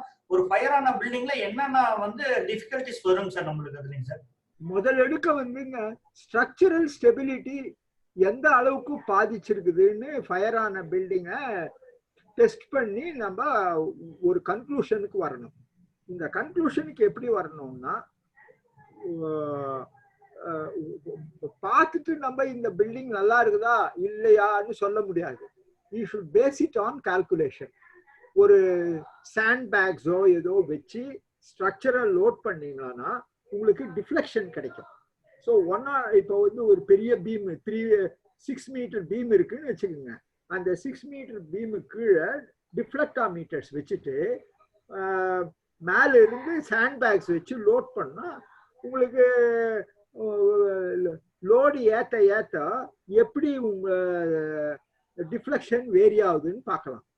அந்த பார்க்க சொல்ல எந்த எக்ஸ்டென்ட்டுக்கு உங்க பீம் டேமேஜ் ஆயிருக்குதுன்னு தெரிஞ்சிடும். அந்த டெஸ்ட் பேஸ் பண்ணி if the damage is less you can go ahead and repair it. If the damage is more you will have to dismantle and rebuild. Thank you sir. It is based on elasticity. எவ்வளவு beam இன்னும் எலாஸ்டிக்கா இருக்கு. ஏன்னாங்க ஃபயர்ன்றது வந்து 200 degree சென்டிகிரேட்ல இருந்து 2000 degree centigrade வரைக்கும் vary ஆகலாம். அது உங்க காலத்துக்கு எவ்வளவு எக்ஸ்பேண்ட் இருக்குன்னு நம்மளுக்கு தெரியாது. சில சமயத்துல என்ன ஆகும், இந்த பார் வந்து எலாங்கேட் ஆகும். பார் எலாங்கேட் ஆகிறதுனால பாரே வெளியே வந்துடும் ஃபயர்னால. அந்த பார் வெளியே வந்ததுன்னா you cannot do anything. You can say the life is over. But if the bar has not come out but it is inside, you have to test and tell. But நாங்க என்ன பண்ணோம்னாங்க sir, rebound hammer testing machine வச்சு concrete test பண்ணோம். அதனோட strength அதிகமா இருந்தது. But டிப்ளோமீட்டர் வச்சு use பண்ணி நம்ம பண்ணலைங்க சார். நெக்ஸ்ட் டைம் வரும்போது நம்ம அந்த மாதிரி ஃபாலோ பண்ணிக்கிறேங்க sir. Madan count elasticity of the beam. Okay sir. இன்னொரு क्वेश्चन இருக்கு sir. is it advisable the usage of chicken mesh along the column and brick wall before plastering to avoid cracks? Is it advisable? The usage of chicken mesh okay along the column and brick joints. Along column and brick joint. Usually chicken mesh is used for such places. Definitely it is advisable. But chicken mesh use பண்ண சொல்ல you have to be careful with corrosion. ஏன்னா chicken mesh உடைய cover பத்தாது. Usually cover வந்து less than 40 mm இருக்கும். அதனால corrosion ஆகிறதுக்கு possibility இருக்கு. அதனால galvanized chicken mesh or coated chicken mesh should be used. Any other questions? Sir next வந்து நம்மளுடைய VP1 இன்ஜினியர் ராஜு சார் வந்து நம்ம டைரக்டரி பற்றி விவரமாக எடுத்துரைப்பார். நன்றி தலைவர் அவர்களே. சங்கர் கேக்குதுங்களா? கேக்குது sir. Audible sir. Okay sir. சிறப்பாக முதல் டெக்னிக்கல் மீட்டை நடத்தி கொண்டிருக்கும் சங்கத்தின் ஆற்றல் மிகு தலைவர் மற்றும் அவர்தம் குழுவினருக்கு எனது நெஞ்சார்ந்த வாழ்த்துக்களை தெரிவித்துக் கொள்கின்றேன். அதே சமயம் நமது சங்கத்தினுடைய மாபெரும் ஒரு என்ன சொல்றது பெரிய ஒரு ஈவெண்ட் அப்படின்னா பில்ட் எக்ஸ்போ வித் டைரக்டரி. இந்த வருஷம் நமக்கு வந்து பில்ட் எக்ஸ்போ பண்றதுக்கு அரசாங்கத்திலிருந்து அனுமதி கிடைக்காது அப்படிங்கிற ஒரு தெளிவில்லாத சூழ்நிலையில நம்ம இந்த டைரக்டரியை கையில எடுத்து இப்ப செஞ்சிட்டு இருக்கோம். இந்த டைரக்டரியை பொறுத்த வரைக்கும் பாத்தீங்க அப்படின்னா ரொம்ப நல்லாவே வந்து நம்ம சங்க உறுப்பினர்கள் அனைவரும் நல்ல ஒத்துழைப்பு கொடுத்துட்டு இருக்காங்க. ஆனா இந்த ஒத்துழைப்பு வந்து பாத்தீங்கன்னா இன்னும் 10 சங்க உறுப்பினர்களுக்கு வந்து பாத்தீங்கன்னா கிட்டத்தட்ட ஒரு 37 உறுப்பினர்கள் வந்து நல்லபடியா இந்த வரைக்கும் விளம்பரம் கொடுத்துருக்காங்க. நம்மளும் வந்து ஃபர்தரா வந்து கேட்டுட்டு இருக்கோம் நம்ம உறுப்பினர்கள்ட்ட. எல்லா உறுப்பினர்களும் தயவு செய்து சங்கத்துக்கு ஒரு நீங்க எல்லாருமே பில்லர் தான். ஏற்கனவே இருக்கிறவங்க இல்லாம இப்ப புதுசா இணைஞ்சிருக்கிற புது நண்பர்கள் எல்லாருமே வந்து அடிஷனல் சப்போர்ட் இந்த சங்கத்துக்கு. இன்னைக்கு இருக்க சூழ்நிலை வந்து உங்களுக்கு எல்லாத்துக்குமே தெரியும். நம்ம சங்கம் வந்து ஒரு கடுமையான நிதி நெருக்கடியில இருக்கு. இந்த சங்கத்தை வந்து நம்ம மீட்டெடுத்து மறுபடியும் வந்து நம்ம டெக்னிக்கல் மீட்டிங் ஆகட்டும், இல்ல அடுத்து வந்து பாத்தீங்கன்னா ஒரு ஃபேமிலி மீட்டிங் ஆகட்டும், இல்ல நமக்கு வந்து பாத்தீங்கன்னா டெக்னிக்கல் டூர், இந்த மாதிரி வந்து நம்ம தொடர்ச்சியா நிகழ்ச்சிகளை பண்ணுவதற்கு நீங்க ஒவ்வொருவரும் கொடுக்கக்கூடிய ஆதரவு பாத்தீங்கன்னா சிறிய அளவா இருந்தாலும் சிறு துளி பெருவெள்ளம் போல நம்ம சங்கத்துக்கு வந்து ரொம்ப யூஸ்ஃபுல்லா இருக்கும். அது சம்பந்தமா பாத்தீங்க அப்படின்னா எங்க குழுவுல இருக்க கோச்சேர்மேன்ஸ் மற்றும் கமிட்டி மெம்பர்ஸ் வந்து பாத்தீங்கன்னா உங்களை எல்லாத்தையும் அணுகுறாங்க. அந்த அணுகும் போது குறைந்தபட்சமாவது உங்களுடைய நிறுவனத்தின் விளம்பரங்களை கொடுத்து சங்கத்தை மென்மேலும் வந்து வலுவடை செய்யணும்.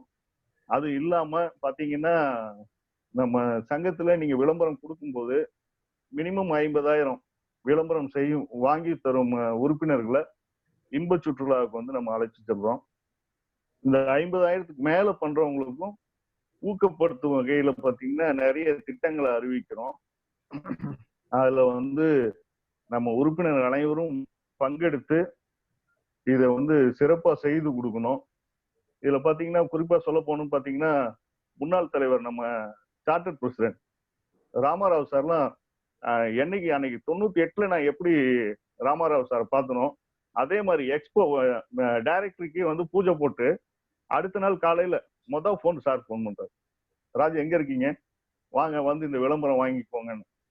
அது உண்மையாலுமே பாத்தீங்கன்னா சங்கத்துக்கு வந்து எவ்வளவு ஈடுபாடு இருந்ததுன்னா அவர் வந்து ஆளா ஃபோன் பண்ணி ஆக்சுவலா அவர் பாத்தீங்கன்னா அவர்லாம் கொடுக்கணும்னு அவசியமே இல்லை. ஏன்னா சங்கத்துக்கு வந்து 20 வருஷம் வேலை செஞ்சுட்டாரு. வேலை செஞ்சு எல்லாத்தோடைய அனுபவங்களும் அவருக்கு இருக்கு.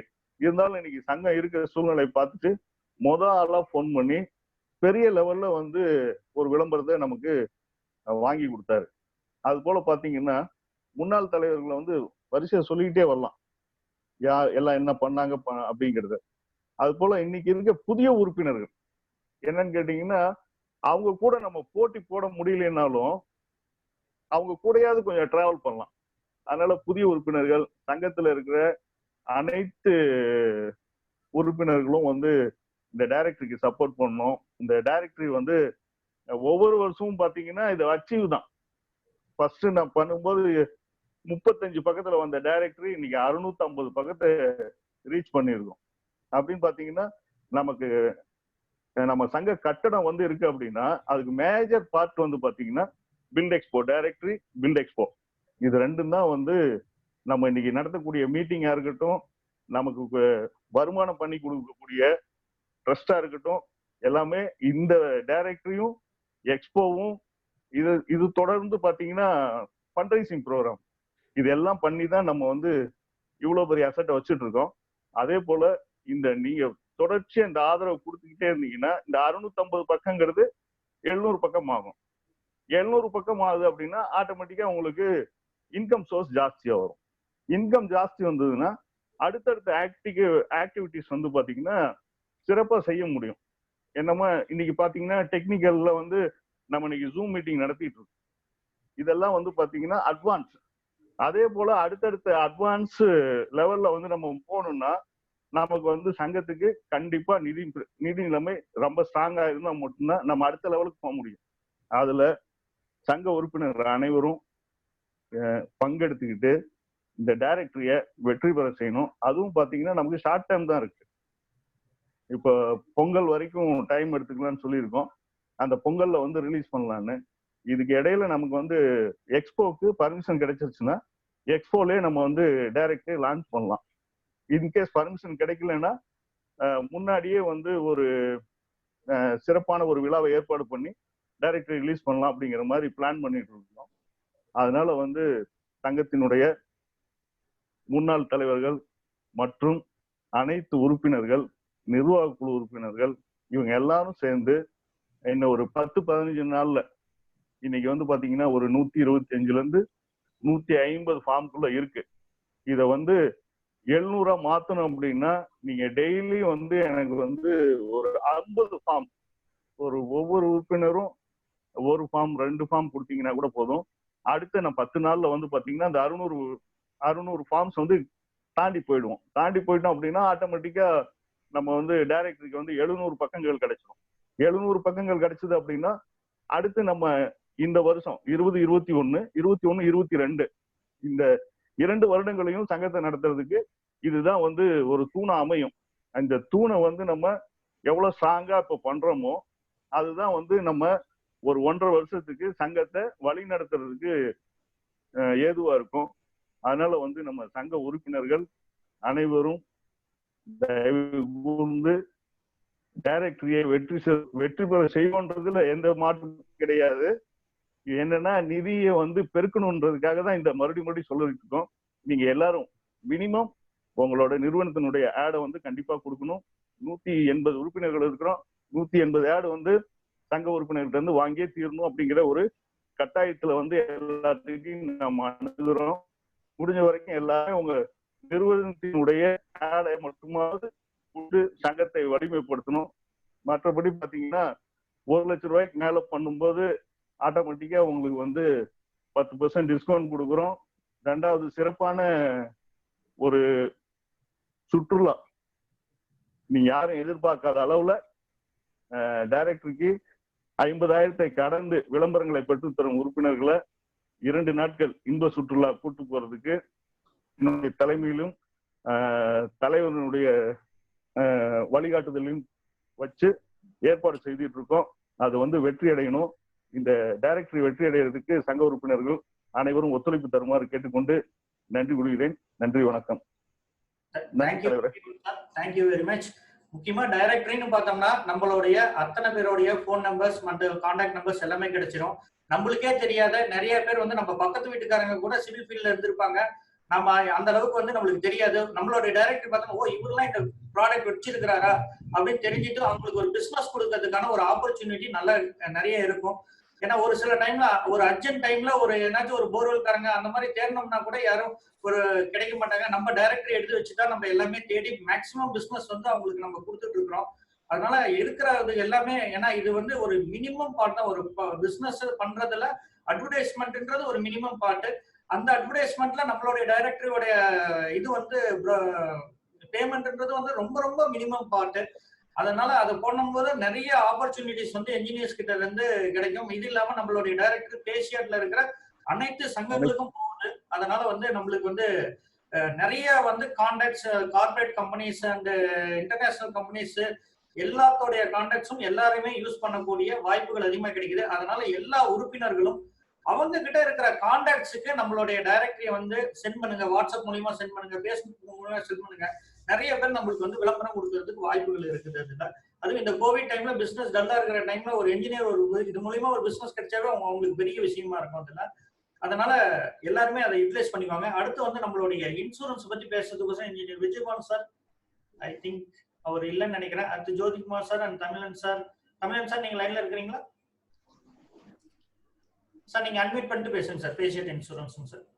சார் தலைவர் அவர்களே இடையில வரனால மன்னிக்கவும். இந்த டைரக்டரியில வந்து பேசலாங்களா? நானு உங்களுடைய ஒப்புதல்ல டைரக்டரி வந்து நம்ம முதல்வர் தலைவர் சிறப்பா பண்ணிட்டு இருக்கிறாரு. இருந்தாலும் வந்து கடந்த 2 வருடங்களா வந்து 100 பார்ட்டிசிபென்ட்ஸுக்கு மேல வந்து நமக்கு டைரக்டரியில பார்ட்டிசிபேட் பண்ணிக்கிறாங்க. நிறைய விளம்பரங்களை அள்ளி தந்திருக்கிறாங்க.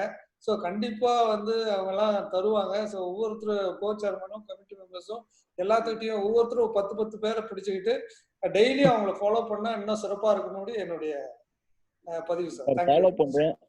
தலைவர் அவர்களே ஒரு இன்னைக்கு வரைக்கும் பாத்தீங்கன்னா 40 உறுப்பினர்கள் வந்து நம்ம டைரக்டருக்கு ஆதரவு கொடுத்துருக்காங்க. மீதி இருக்க இன்னும் ஒரு 100 மெம்பரும் ஆதரவு கொடுக்கணுங்கிறது ஒரு பணிவான வேண்டுகோள். 80 மெம்பர்ஸ்மே ஆதரவு கொடுப்பாங்க சார். நம்மளுடைய சங்கம் நம்மளுடைய டைரக்டரி ஆமா. அதனால 180 மெம்பருமே ஆதரவு கொடுப்பாங்க சார். அதுலங்க சார் as a president அந்த நம்பிக்கை இருக்குது. அதுக்கான ஏற்பாடுகள் நம்ம செய்யலாம் சார். Okay sir. தலைவர் உள்ளிட்ட அவைக்கு மாலை வணக்கங்களை தெரிவித்துள்ளேன். அதே மாதிரி நம்மளோட பொறியாளர் நண்பர்களுக்கும் மாலை வணக்கம். பேசட்பியினோட இன்சூரன்ஸ் ஸ்கீம் வந்து இப்போ பார்த்தீங்கன்னா இப்போ வரைக்கும் 94 பேர் வந்து ரிஜிஸ்டர் பண்ணிக்கிறாங்க. அதாவது பார்த்தீங்கன்னா 3000 + 1000 rupeesங்க 4000 rupees வருது. நம்ம செக் மட்டும் தான் வாங்குறோம். யார்ட்டையும் எந்த கேஷ் வாங்குறதில்ல. பேஷியாட் அண்ட் பீன் போட்டு செக் கலெக்ஷன் பண்ணிட்டு இருக்கோம். இப்போ 95 பேர் ரிஜிஸ்டர் பண்ணிட்டாங்க. மீதமுள்ள இன்ஜினியரும் கொஞ்சம் இதை யூஸ் பண்ணிக்கலாம். நல்ல ஸ்கீம் நிறைய பேர் பார்த்துட்டாங்க. நாங்களும் நிறைய பேர் ஃபாலோ பண்ணி இன்ன வரைக்கும் 95 பேர் கிட்டத்தட்ட ரெஜிஸ்டர் பண்ண வச்சுட்டோம். ஃபர்தரா இருக்கிறவங்களும் 15ஆம் தேதி லாஸ்ட் டேட்டுங்க. அதனால மீதி இருக்கிறவங்களும் பண்ணுமாறு அன்புடன் கேட்டுக்கொள்கின்றோம். எனக்கு இந்த வாய்ப்பு அளித்த தலைவருக்கு நன்றி தெரிவித்து விடைபெறுகிறேன். நன்றி, வணக்கம். Thank you sir. இதுல வந்து பேஷியாட் காப்பீட்ல என்ன ஒரு சிறப்பு அம்சம்னு பார்த்தோம்னா சார், அவுட் பேஷண்டா போனாவே ஒரு 10,000 rupees வந்து வரலாம். அந்த பில் கொடுத்தோம்னாவே கொடுத்துட்றாங்க. அது இல்லாம வந்து 24 hours வந்து மேல வந்து ஹாஸ்பிட்டலைசேஷன் ஆயிருந்தோம்னா 2 லட்சம் வரை வந்து காப்பீடு தொகை வந்து வழங்கப்படுகிறது. அடுத்து விபத்து ஏற்பட்டு இறப்பு வரும்போது 10 லட்சம் ரூபாய் வழங்கப்படுகிறது. இயற்கையான முறையில் இழப்பு இழப்பீடு நடந்தால் அதுக்கு வந்து ஃபேஷியாட் வந்து 2 லட்சம் ரூபாய் கொடுக்குறாங்க. இதுக்கு இன்சூரன்ஸுக்கு இதுக்கும் சம்பந்தம் இல்லை. அதனால ஏஜ் லிமிட் வந்து அது கிடையாது. இதுல இது வந்து ஃபேஷியாட்ல இருக்கிறது கிட்டத்தட்ட அனைத்து உறுப்பினரும் சேரணும். ஃபர்ஸ்ட் வருஷம் மட்டும்தான் 4000 ரூபாய், மீதி இருக்கிற எல்லா வருஷமும் நம்மளுக்கு வந்து 1000 ருபீஸ் தான் பே பண்ண சொல்லி போட்டிருக்கிறாங்க. இதுல இதனுடைய சேர்மன் வந்து நம்மளுடைய TS பிரபுன்னு சொல்லிட்டு கோபிச்செட்டிப்பாளையம் காரரு. அதனால அவருடைய இதுக்கு வந்து நம்ம வந்து ஃபேஷியாட் அண்ட் பீனட் செக் போட்டு டைரக்டா வந்து நம்மளுடைய டீம் வந்து நல்லா வேலை செஞ்சுட்டு இருக்காங்க. அவங்க கிட்ட சொன்னோம்னா நம்மளுடைய அசோசியேஷன் ஸ்டாஃப் வச்சு உங்ககிட்ட வந்து கலெக்ட் பண்ணிக்கிறாங்க. அதுல உங்களுடைய கரெக்டான name, date of birth and nominee name and relationship இது மட்டும் தான் கேட்கறாங்க. அது இல்லாம உங்களோட செக் டைரக்டா போகும்போது அவங்க வந்து டைரக்டா ஃபேஷியாட்ல இருந்து டைரக்டா உங்களுடைய இது கனெக்ட் பண்ணிக்கிறாங்க. நம்ம சங்கத்தின் சார்பா வந்து பெரும்பாலும் வந்து நம்ம பதிவு செஞ்சணும்னுட்டு கேட்டுக்கிறேன். அப்பதான் நம்மளுடைய நாம தான் உருவாக்கணும் ஃபேஷியாட். அந்த ஃபேஷியாட்ல ஒரு ஈவெண்ட் நடக்கும்போது மிகப்பெரிய பங்களிப்பு நம்ம சேலம் சீனியர் சங்கத்தோட இருக்கணும்னு வேண்டி கேட்டுக்கொள்கிறேன்.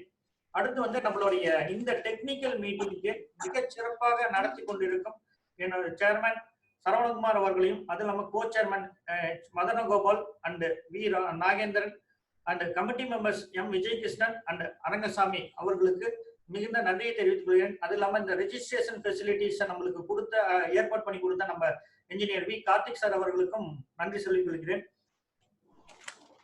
சார் வேற எதனாச்சும் டவுட்ஸ் இருந்ததுன்னா, இந்த இன்சூரன்ஸ் பத்தி ஏதாச்சும் டவுட்ஸ் இருந்ததுன்னா ஒரு 1 or 2 minutes மட்டும் கொஞ்சம் 1 or 2 டவுட்ஸ் மட்டும் ஏதாச்சும் இருந்தா கேளுங்க, இல்லைன்னா க்ளோஸ் பண்ணிக்கலாம் சார்.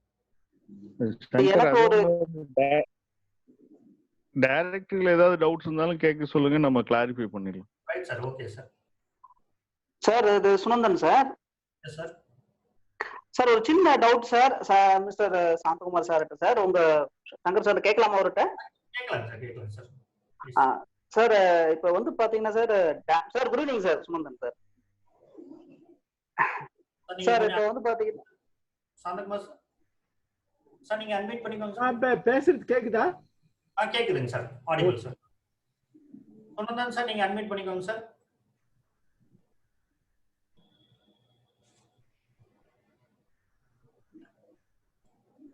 சுனந்தன் சார் நீங்க அன்மியூட் பண்ணிக்கலாம்.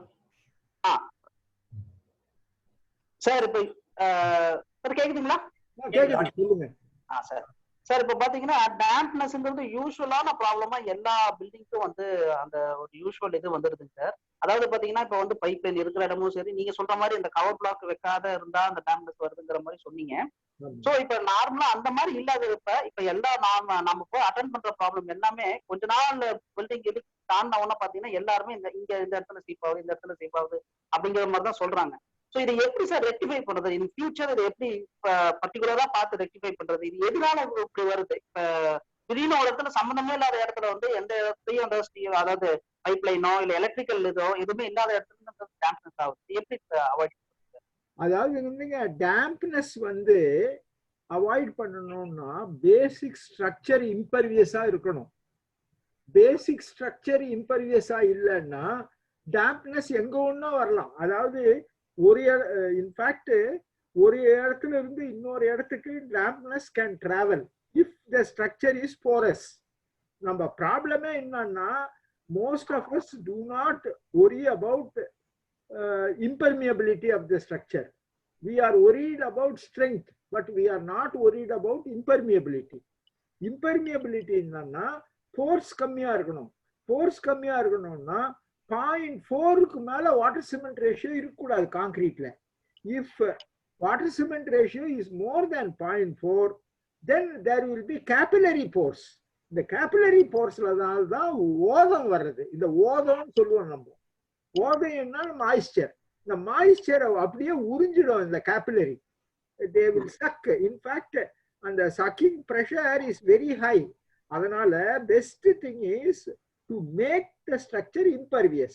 அதுக்கு best possibility is to use a low water cement ratio and to some extent use impervious coating on the outer shell. இது ரெண்டு பண்ணீங்கன்னா உங்களுக்கு வாட்டர் ஓதம் வீட்டுக்குள்ள வராத இருக்கும். Thank you sir. Thank you. Thank you sir. Sir, our association recognizes the presence of Dr. TV Arul Prakash, Region 5 Chairman sir. Sir, வேற ஏதாச்சும் doubts இருந்தா சொல்லுங்க சார். இல்ல மீட்டிங் க்ளோஸ் பண்ணிக்கலாம். Okay sir, thank you very much. Thank you note by our activity secretary engineer Selvamani. தலைவர் உள்ளோட்ட அவைக்கு மாலை வணக்கம்.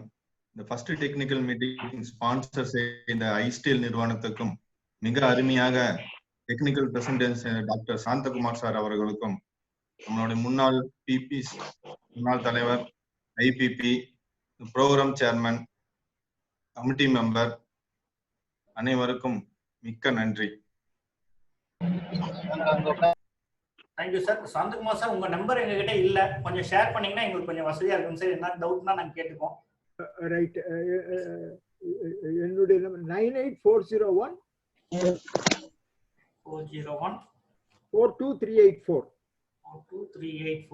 சார், உங்க விசிட்டிங் கார்டுல இருக்கிற நம்பர் நாட் இன் யூஸ்னு வருதுங்க சார். ரொம்ப நேரம் ட்ரை பண்ணிட்டு தான் கார்டு நான் கொடுக்கலையே சார். நம்ம இவங்க கொடுத்திருந்தாங்க சார். அதுல என்னுடைய இமெயில் நோட் பண்ணிக்கங்க. ஓகே சார், சரி. இமெயில் சொல்றேன், Santha AR SANTHAAR @gmail.com. SANTHAAR@gmail.com. அதுக்கு நீங்க மெயில் அனுப்பிச்சீங்கன்னா definitely I will reply. And my cell number is 98401 42384. Sir, கண்டிப்பாங்க சார். நிறைய டவுட்ஸ் இருக்குங்க சார். அப்பப்போ அடிக்கடி தொந்தரவு பண்ணுவோம் sir. Thanks. Most welcome. Pleasure. Sir, வேற ஏதாச்சும் காமன் டிஸ்கஷன்ஸ் தான் பண்ணிக்கலாங்க சார். இல்ல மீட்டிங் க்ளோஸ் பண்ணிக்கலாங்க sir. Thank you sir. Meeting urgent. Salem civilian சங்கத்தின் first technical meeting is urgent. Thank you. Thank you sir. Thank you.